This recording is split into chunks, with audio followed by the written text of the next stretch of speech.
On a hot night in Kansas City, the New York Mets take on the Kansas City Royals.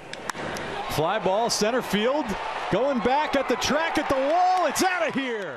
Mets take the lead after a mandatory Scherzer rule violation. In the bottom of the 10th, Kansas City comes right back. He'll score, and we've got ourselves a tie ball game. The Mets bring in always a good name for a pitcher, Walker, from the bullpen. The Royals have Massey at bat. Bases are loaded. There are 2 out. big hole. And was that with the pitch clock 1? The umpires are going to have a chat about this. Matt Quatrero is already out. And they're going to call a balk. Yes! Game over. They just called a balk on Josh Walker. It's a walk-off balk. The Royals celebrate because they won the World Series, apparently. Buck Showalter wants an explanation, so let's look at it from, well, you know what? Cue the music. Let's go investigative. So dramatic for no reason. Chain of critical events and such. The first link of the chain is the bases being loaded in a tie game. No, actually, it's Kansas City tying the game up in the first place, but that's a side point. Next, it's a new pitcher into the game, directly from the bullpen. And with that new pitcher, the catcher points to the ear as if to say, I can't hear you, or your inputs. It's a PitchCom problem. The Mets are not strangers to PitchCom problems, by the way. I despise these PitchCom. Too much of this happens. And a balk. Yeah. You know what? It appeared that he was trying to give the sign and he pulled his hand out. Looked like he broke his hands before he stepped off. For this one, the pitcher's trying to signal with the hand that there's a problem, but uh-oh, he moved his back leg. Oh, there's the move. He flinched. That's the move. As the discussion continues, it's time for rules. I'd usually just say this is a start-stop balk under 602A1, but I'm taking it a step further today because I keep seeing in the comments under balk videos, people get very hung up on the fails to make such delivery language, saying he's just going from stretch to set, not to delivery, so we're not at that phase, so it can't apply.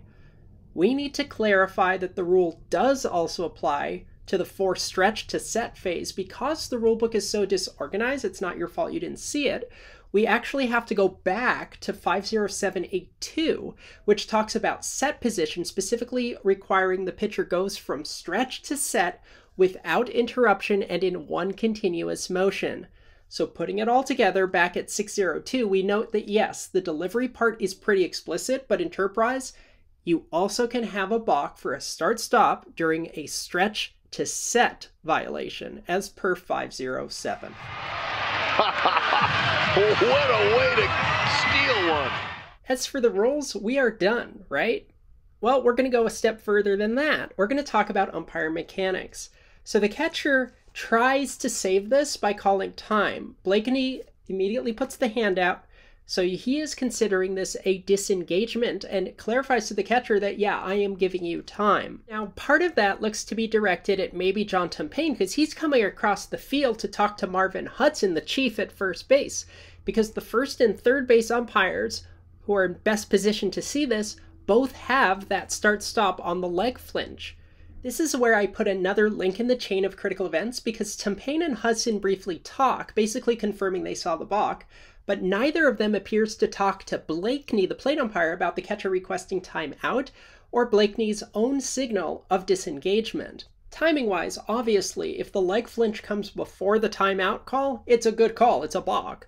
But if the timeout came first, this would be a disaster, especially if the crew doesn't all get together to talk about it. It looked to me here like Blakney is ready with information, and then the other two just call a balk, and Blakney's left standing there like, well, I guess I didn't call time.